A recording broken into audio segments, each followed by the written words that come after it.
All right. Everybody doing good? I'm good. I'm all right. Still can't get healthy for whatever reason. It's driving me crazy. Huh? Yeah, I see those guys. It's just all like sinus, like just nonstop. The coughing stopped now, so now it's just all sinus nonstop. So, but anyway, let's see. Injury report for us. We got through the last game healthy. Nobody got hurt. Who was out? Hagee had the sprained ankle. He should be back this week. We hope. They said by early week. Brad Stewart's got the quad pull. We're hoping to get him back early this week. Who am I missing?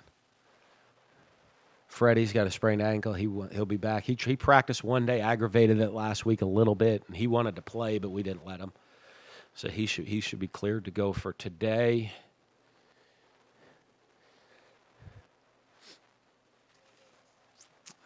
Anybody else for you guys for that on the injury side of things? Huh? Is that good? Oh, yeah, Morrill Stevens. We're hoping to have him back midweek.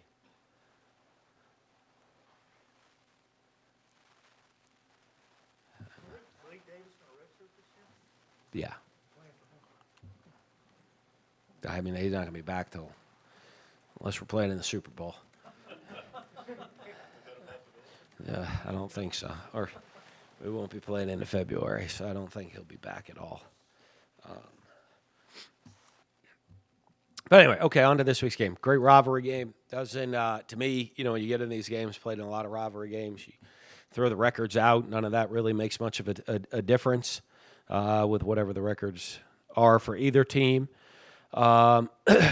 You just got to go out there and you got to play a great game. I mean, guys that grow up playing against each other, know each other, is what makes rivalry games a lot of fun. The competition, neighbor against neighbor competition here in the state of Florida. It'll be a great challenge for us. They're a very, very, very talented football team. They got a ton of offensive weapons. Two quarterbacks that have played a lot of football and can put up big numbers, can throw and can run. Their wideouts are explosive playmakers. Running back obviously was the number one running back in the country coming out of high school. Defensively, they got a dynamic pass rushers off the edge. They'll play a lot of man coverage and get up in your face, and they run really, really well to the ball on the defensive side of the ball. And so it's going to be a huge challenge for us against the team. And you look at the talent that they have on their roster, is going to be a big challenge. We're going to have to play at a very high level. Nick Buchanan, we skipped over him. Yeah, he'll be back this week. And when you were here with Urban, obviously you guys were really, really good in rivalries. How much did that play into the overall success of the program, and how important are games like this to build Well, I mean, it always helps because rivalry games puts, it makes the program feel very successful because that's one that all your fans and everybody wants to win. So you feel pretty good about yourself when you win the rivalry games. So, and I think that leaves a different feeling for your fan base about where the program is and how successful the program is. If you beat your rivals and, however the rest of the year looks, it was a good year, but if you don't lose your rivals, right? It can be like it was a bad year, but of end, or however you want to look at it and explain it. When you talk about the rest of the games, a lot of times you look at those rivalry games, and they're the ones that everyone hones in on.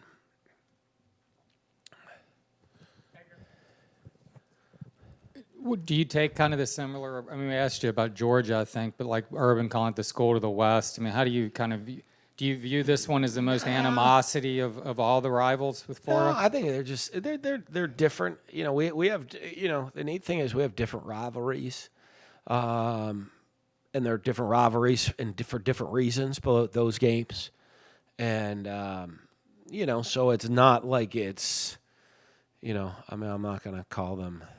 What did he call them? The school out west. Yeah, we're not going to call them that. We just want to go beat them. And how critical is it to get a win against them 5 in a row? Oh yeah, I mean it's huge. Every year it's huge. When you get in these games, I mean, you're talking about right because when you're talking in-state rivalries, you're talking a lot of neighbors against neighbors, and you want to have, you go to the grocery store, you want to have bragging rights over your neighbors for the year, and so to get that win gives all of the Gator Nation the bragging rights over all the state's fans.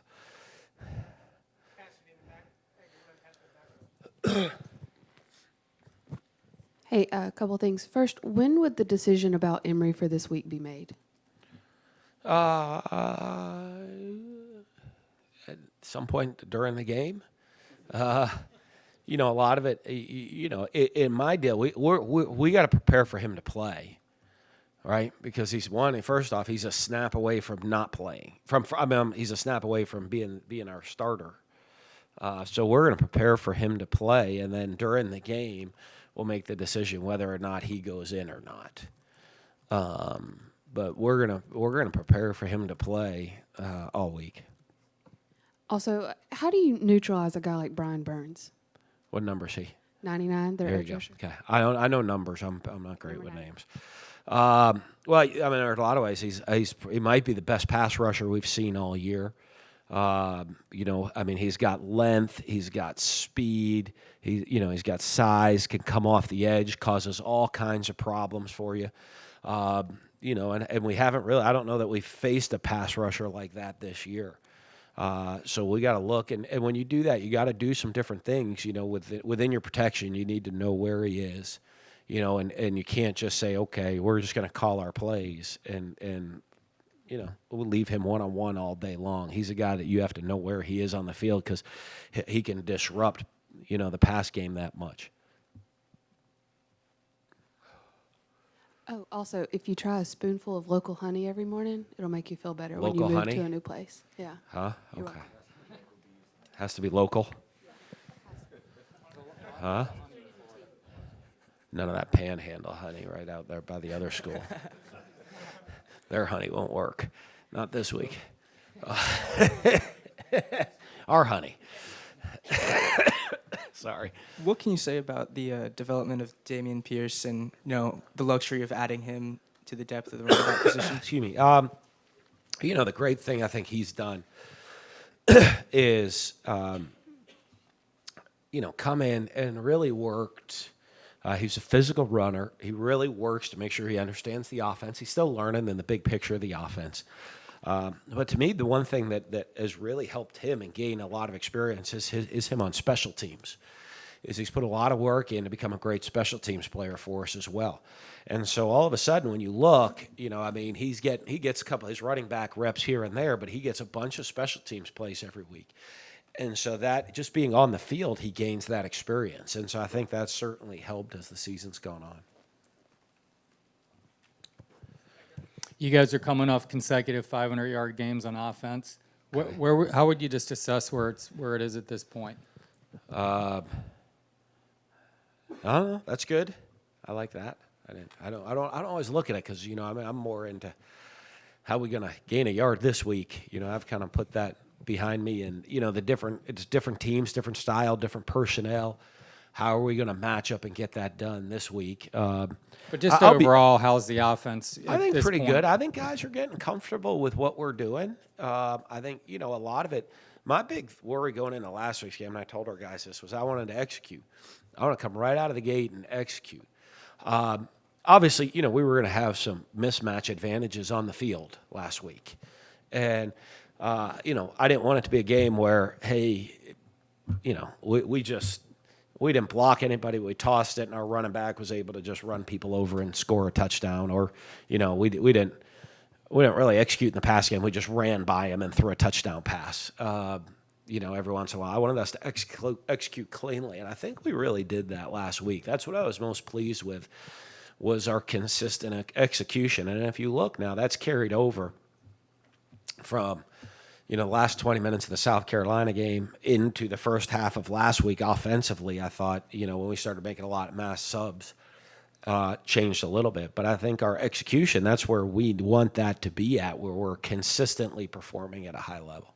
And despite the fact that obviously Idaho was overmatched, did you get what you wanted to see from Felipe? I mean, were you happy with what you saw? Did you put some things in that you wanted him to do that he did? Yeah, I mean, what we did is we just schemed them and look at this is what they're going to run, this is what they're doing, and here's the plays we want to run against it. And I thought overall we executed fairly well. Again, it wasn't like, he was throwing jump balls into double coverage and we were able to jump over them. I thought we got through reads. Like I said, I think it was later, one or two throws, but for the most part, I think, he checked the ball down, got it to the right read, and managed the game pretty nicely. Hey, Dan. So with Thanksgiving this week, what's the plan with practice? Are you guys doing anything Thursday, or are players going to be able to go back with their Yeah. families? No, what we do is we kind of accelerate Thursday. So what we'd do is we do our Thursday morning meetings. We do Wednesday night. And then instead of the players showing up at 2:30 on Thursday, they show up at 8 a.m. So the coaches, we just got to accelerate Wednesday. Wednesday night usually end up making a bunch of recruiting calls as we wrap things up. We're going to be working real late Wednesday night, but then we should be done practice by about noon on Thursday, so guys can, coaches and players can have family Thanksgiving. Have you had many interactions with Willie Taggart over the years? Not really, no. What are your kind of assessments that you've seen from his offense and his schemes? Well, I know. I mean, you look, and a lot like what we do, they're very different than what they've done in the past. And so, it's the guys adapting to the new offense.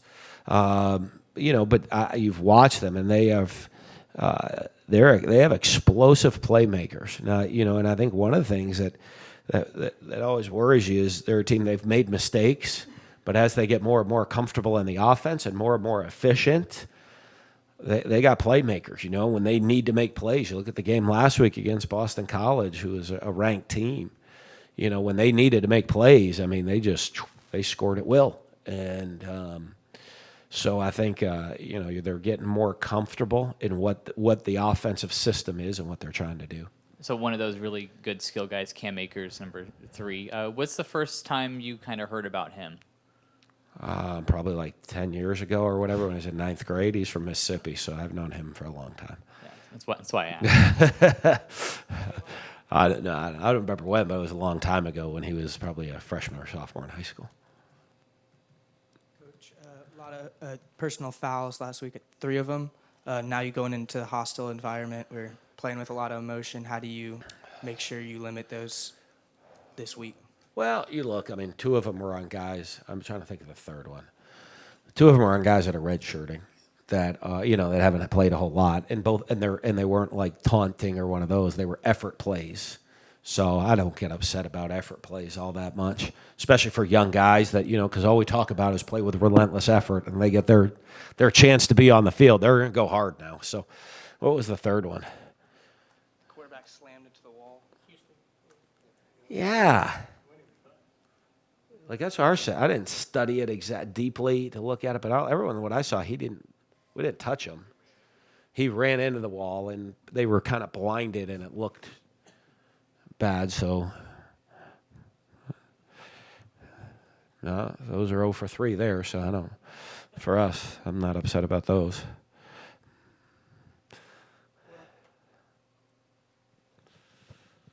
Hey, Dan. The territories, states, they're always different with recruiting and relationships and this sort of thing. But when you play a rival game, like an in-state rival, fans always make a big deal about, like, oh, it's an opportunity to, like, poach the kid from the other school. In actuality, how often does that sort of happen if you win that game? Through the years, the last 9 years I've been a head coach, my 10th year as a head coach, I haven't noticed it to really have a whole lot of effect.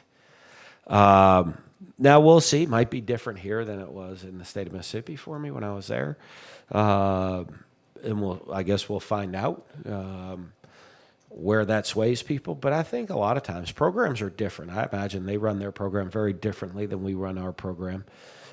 It's in a different location and very different academics, and so I think when people look at it, they look and they say, "Hey, I want I want to go to that school with that academic reputation, major in this major, and and be a part of the program and how this coach runs the program, and that fits my personality. And so I think that has a lot more to do with it in recruiting than who wins the rivalry game. And when it comes to the Florida State rivalry, you talked about how beating the Seminoles, how that can be received by the fan base. But for the players on this team, I mean, you were undefeated against Florida State. But what is beating the Seminoles? How does that help going into the offseason, getting a win like that? Well, obviously, you want to. It helps a lot because you want to finish on high notes of the season. We have one more game after this with the bowl game, so however it plays out, you still have one more. It's that last game because you don't get to play for a long time. But obviously, winning this game, I think, would be big for the guys that are on the team when you play in a rivalry game. To say that I beat them. For the seniors, I beat them in my last game, and for the underclassmen, we haven't beat them in a while. To say, hey, we got a big win. I went in and hopefully we start a streak going in the other direction, and they can say we won a couple in a row. For the underclassmen. So I think that's always huge. And going into the offseason, you want to finish on a really high note because it creates a lot of excitement and energy for the next season for your players. And then your run game has been having tremendous success this season. You guys are averaging over 200 yards a game, a lot of factors there. How critical has been the receiver blocking in that? Well, they do a great job. I think if you will look at what Billy does with his group, and how much time they spend on it and the pride that they take in being great blocking wide receivers, is really important to them. And you watch how they practice and their physicalness in practice, how they stress it, and the unselfishness of the guys that play that position. Because a lot of receivers they're worried about their catches, and I've never seen one of them worry about that. They worry about did they grade a champion, did they grade out a winning performance, and that's what they're worried about, and that has a lot more to do with blocking than it does to do with catching.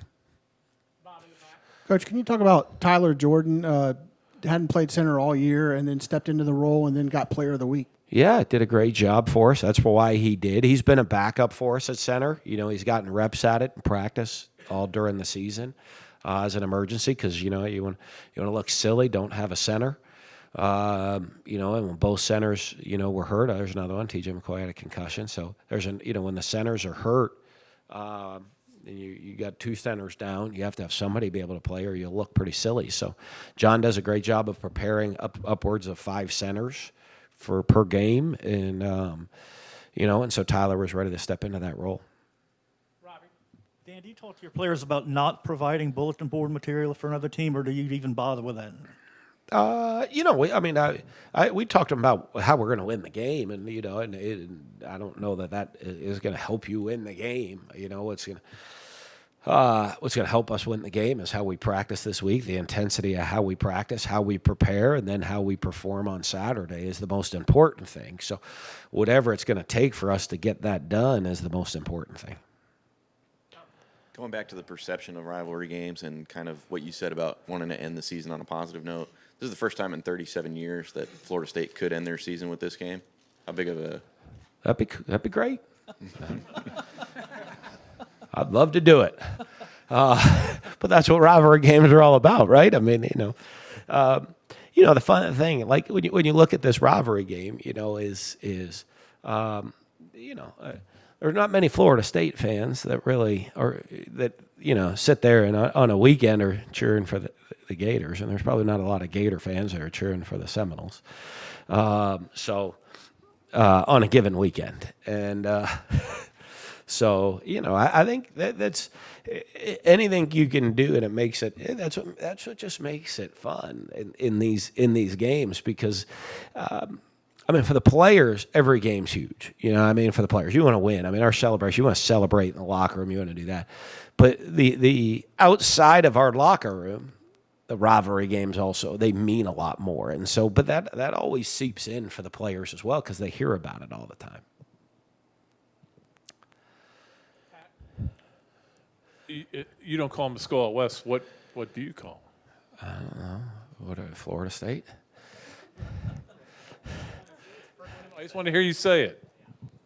Oh, I said it before, and they said they don't cheer for. I didn't I say that? So Gator fans don't cheer for Florida State or SA Seminoles, whatever.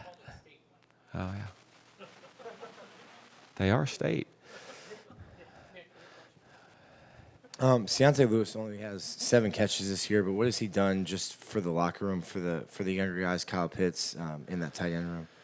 Well, I think, he's a guy when we got in. I think he's had an up and down career since he's been here, both on and off the field. And he's a guy that's really tried to buy into what we've done, what we do as a program. And, and I think it was great for him. I think he was shocked that all of a sudden he was put in a leadership role and guys were looking up to him. And I think that's really helped him a lot. It's helped him personally, of guys now looking up to him and him being responsible to set a bar and set an example for other people's. And I think it's helped his attitude and his maturity and how he's prepared and what he's done for games. Todd Grantham said CJ is the best cornerback he's ever coached at the college level. You had Jonathan Banks for one yourself. I mean, what makes him so special? And I mean, is that assessment pretty accurate, you think? Yeah. I mean, well, I guess. Yeah, 'cause like when I was here, I don't get those guys don't count from when I was here before, right? Like Joe Hayden's and those guys. Joe Hayden's pretty good too. All right. Janoris Jenkins was pretty good. There were a bunch of good ones here before. Well, no, I was actually talking to Keewan Ratliff, and he says that he just has the speed. Well, I think CJ, what makes him those guys special didn't have. is he does. He has length, he has speed, and he works really hard at his technique, and he works really hard at the game, and that's what makes him a great player. And he is, if you look at the combination of his length, size, speed, makes him a very, very special player. Is it shocking that he basically played running back in high school? No, it's probably smart, right? In high school football, a corner's a tough position to recruit because if you go to Joe Hayden's recruiting story, he was a quarterback, and we had to sign him as a receiver. I remember being in a staff meeting, and the defense rejected him. They wouldn't sign him. So Billy Gonzalez was recruiting, and Billy came to me. He's like, I think kid's special. I think he's a corner, but I think he's special. But for us to sign him, we got to sign him on offense. And so I had to sign off to take him on as an offensive player. So we signed him. Billy, we said we'll sign him as a receiver and take one of our receiver spots. And he did that for about 30 seconds and then started as a freshman. So, but I think if you're a good high school coach, you got a player like CJ, why just have him stand out there at corner? You're going to play a team that might not throw all that much or might not do much. You're kind of wasting one of your better players. Put him run it, give him the ball, put the ball in his hands. If I'm a high school coach, I got a great player, I'm going to put the ball in his hands. See if the other people can stop him. We even do that sometimes, right? Kadarius Toney's a pretty good player. We make sure he gets the ball in his hands and see if they can tackle him.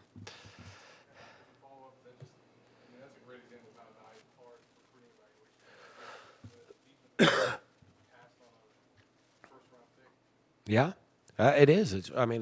Evaluations. When you go recruiting evaluations, because when you turn on film, you don't have much information now. It's not like these kids are go to a combine. Right? I know they go to camps, but they're not at an official combine where you have a height, a weight, a 40. Somebody, I guess, they go to these, whatever the events are they go to, and the people there evaluate them. We can't go. We can't watch that. I think that's a rule I'd love to see change to let us go back to the combine so we can go do an evaluation. Well, you can't see any of that. You can't time them. So you have limited information. You're watching high school film that they might be asking them to do something that you would never ask them to do. And so it makes it a huge challenge when you just don't have a lot of information that you're making major decisions off of for your program, right? Imagine the NFL, they said they canceled the combine. Scouts aren't allowed to practice. They can watch the film and go off of that. All right? Can we get a height, weight? Yeah, he's listed at this in the program.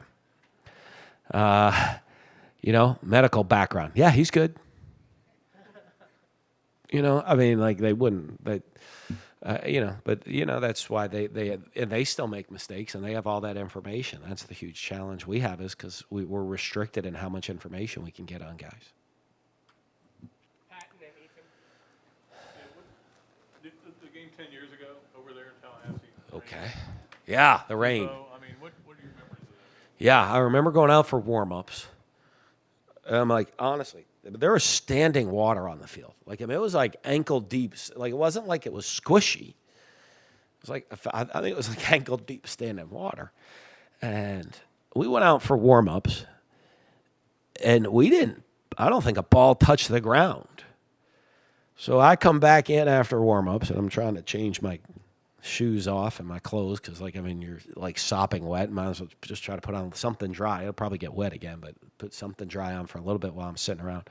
And Urban was freaking out. Like, what are we going to do? All right, you come on in here. Let's look at a game plan. We're just going to snap it to Tebow and let him run up the middle every play. I'm like, yeah, we do need to change. He goes, I want to look at our script. I said, we got to throw a lot more than I thought we were going to. We're going to really throw it around a lot today. And in classic, Urban fashion, he's like, his head's about to explode. And I'm like, we didn't. I said, I'll be honest with you. I said, a ball did not touch the ground in warm-ups. For whatever reason, we were on throwing it right now. And I said, and it's raining. So I said, I think we can open up. It's an advantage to us because we know where we're going. If they're slipping and sliding, we're running the routes. We know where we're going. But we were throwing and catching the ball in the heaviest part of the rain that it had all day. And you saw that. I think we came out in the first half and we lit them up throwing the ball. And ended up taking a big halftime lead and held on and won the game.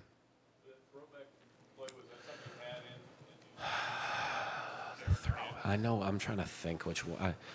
I don't remember that much. I know we rolled that way and did the throw back to the tight end. But I'm sure we had. But we may have had it in before. I'm sure we had it in the game plan. I didn't add. We didn't go in the locker room and say, okay, I'm going to add all our plays. I just said I think we're going to go lean heavy, a little heavier throw than run. And that was kind of it worked. Ethan in the back. You wrap it up with Cassidy.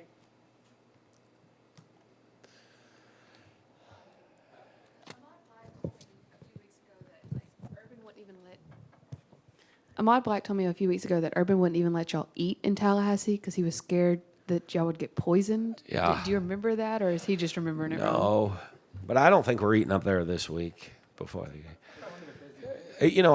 Because when the travel, because you're busing there, so that changes things a little bit. So what we'll do is we'll eat here. We'll eat our Friday night like we normally do here, and then we'll bus up there. Now we'll still eat snack and eat breakfast, a pregame meal up there. So we'll actually eat food there, but we're gonna eat Friday night meal here first, and then drive up there second.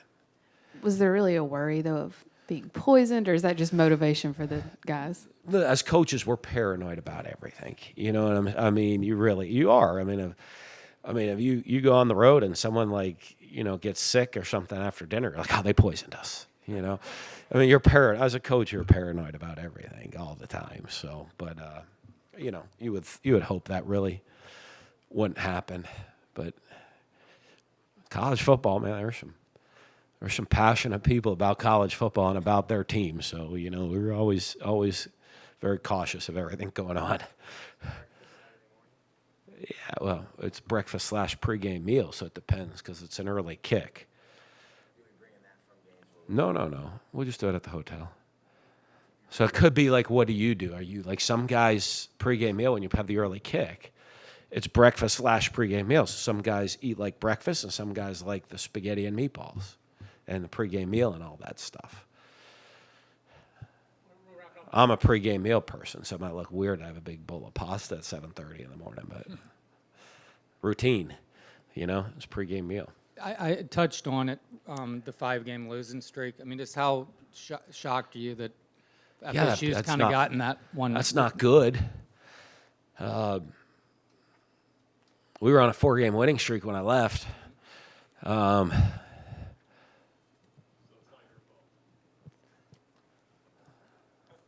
don't want to say that. I didn't have much to do with it. But no, I mean, obviously in rivalry games, those are things that you don't like. You know what I mean? I mean, you want to make sure. I tell you, if you're on the winning side of it, it's great to be on a long winning streak of rivalry games. You're on the losing side of it, it doesn't feel very good, and for you or your fans. And so we gotta try to start a new streak. Yeah. Thanks, Dan. Thank you, guys. Yeah, it's interesting.